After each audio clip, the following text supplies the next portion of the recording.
नमस्कार दोस्तों, मैं हूं सोना बैनर्जी। एक बार आज फिर से आपका स्वागत है हमारे संस्कृति ज्ञान चैनल में। आज मैं आपको दैनिक पूजा विधि के बारे में बताऊंगी।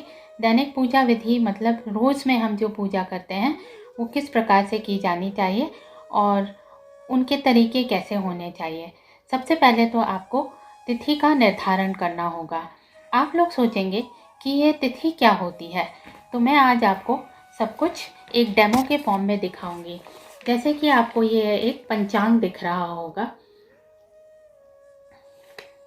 एक तरह का कैलेंडर होता है, कोई भी हिंदू कैलेंडर अगर आप देखेंगे तो उसमें आपको पंचांग के हिसाब से तिथि मिल जाएगी।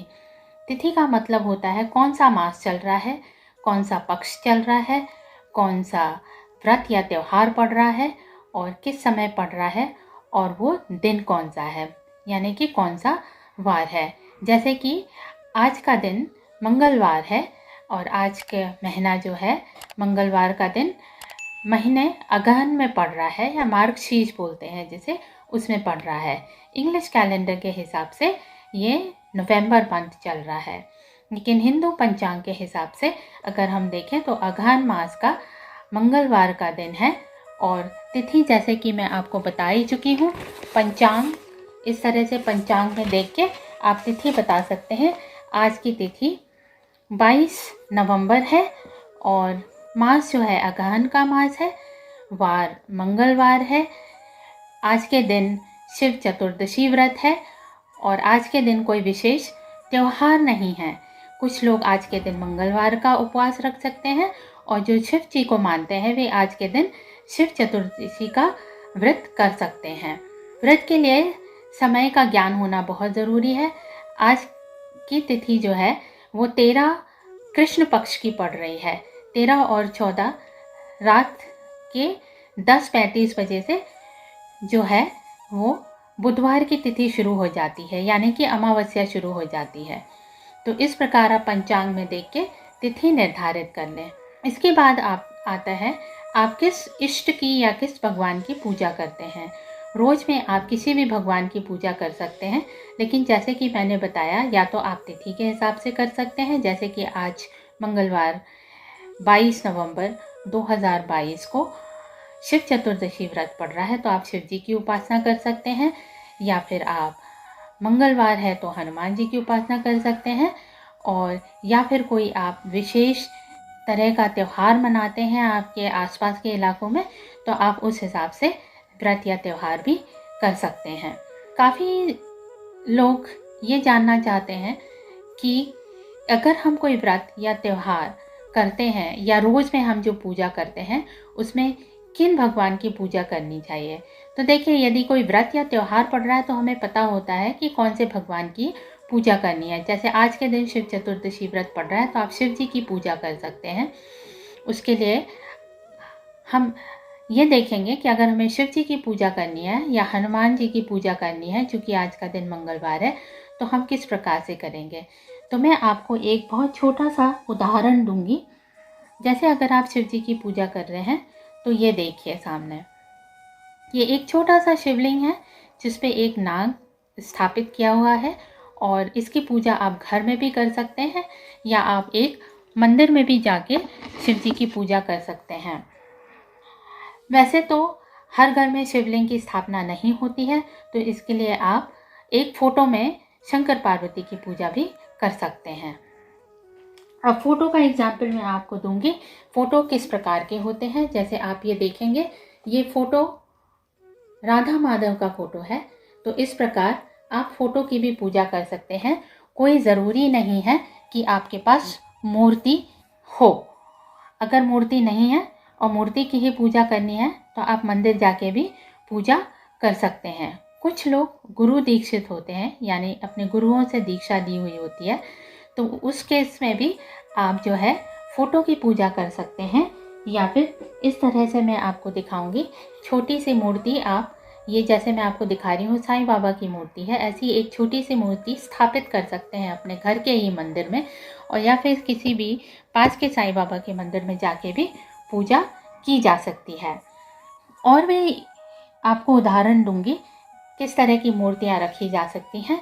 जैसे आप ये देखेंगे, ये एक छोटी सी कृष्ण जी की मूर्ति है। ये भी मंदिर में, इस प्रकार की मूर्तियाँ भी मंदिर में रखी जा सकती हैं पूजा के लिए। तो ये तो हो गई इष्ट की बात। इष्ट मतलब वो भगवान जिनकी आप रोज़ में पूजा करते हैं, जिनको आप सबसे ज़्यादा मानते हैं। अब ये हो गया कि चाहे वो फोटो हो, चाहे मूर्ति हो, इसे कहाँ रखा जाए। तो पूजा के लिए एक स्थान निर्धारित कर लीजिए।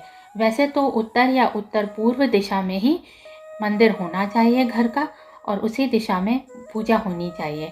अगर ऐसा ना हो सके, आप छोटी जगह में रहते हैं, तो उत्तर या उत्तर पूर्व दिशा की किसी भी दीवार के सहारे आप अपनी चौकी जमा के या पूजा मंदिर रख के पूजा कर सकते हैं। अब मैं आपको बताती हूँ कि पूजा में क्या क्या करना चाहिए। पूजा में 3 बातें बहुत महत्वपूर्ण होती हैं। सबसे पहले आपको कौन कौन सी पूजा सामग्री की ज़रूरत पड़ेगी, फिर किस तरह से आपको भोग वगैरह लगाना है, किस तरह से पूजा करनी है, यानी कि कौन सी कथा पाठ आदि पढ़ना है। तो आइए सबसे पहले हम सामग्री की बात करते हैं। किस तरह की सामग्रियों की हमें ज़रूरत पड़ सकती है।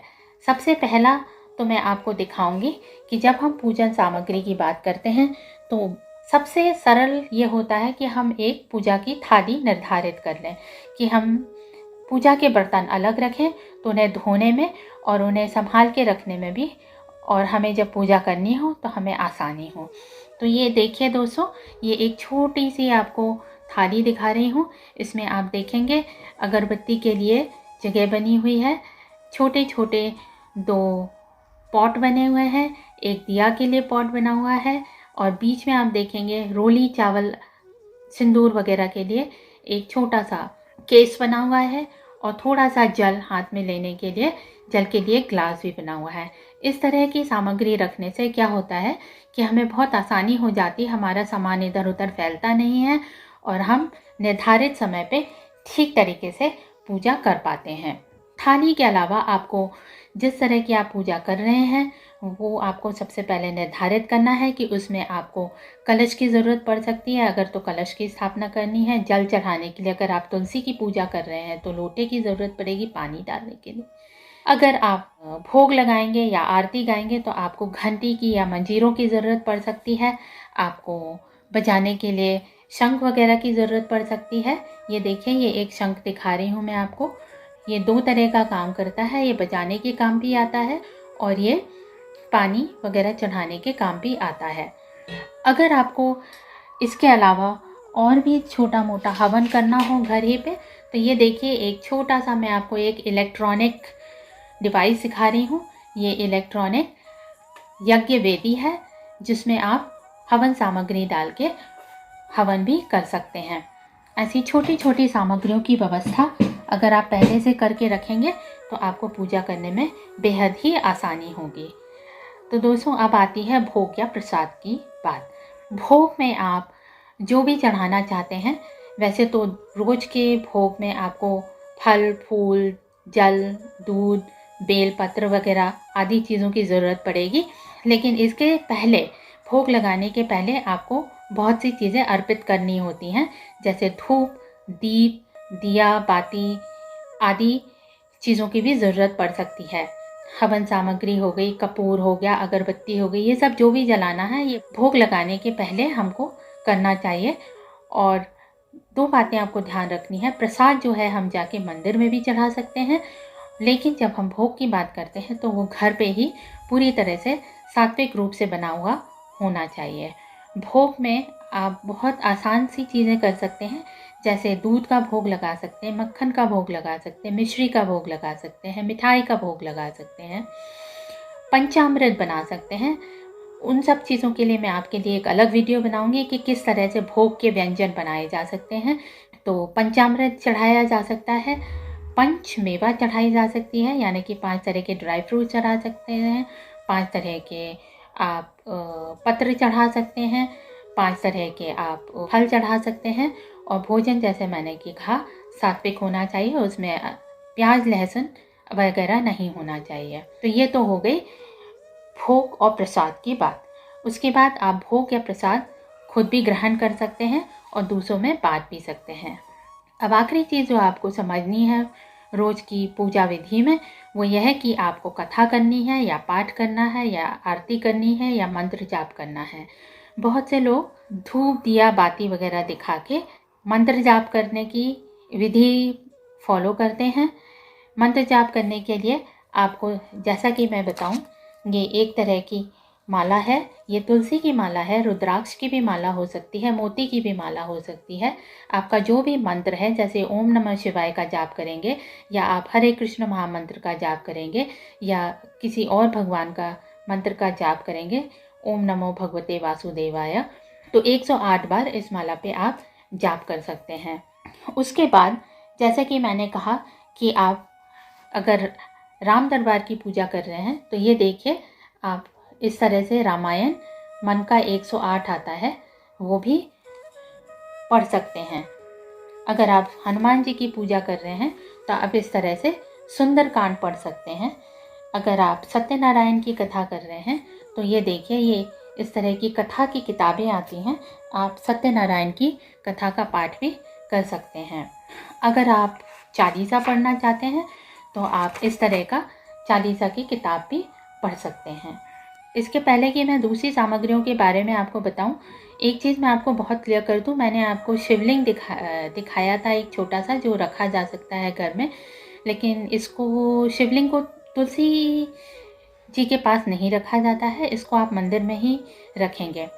और मैं आपको दिखाऊंगी, ये एक शालिग्राम है।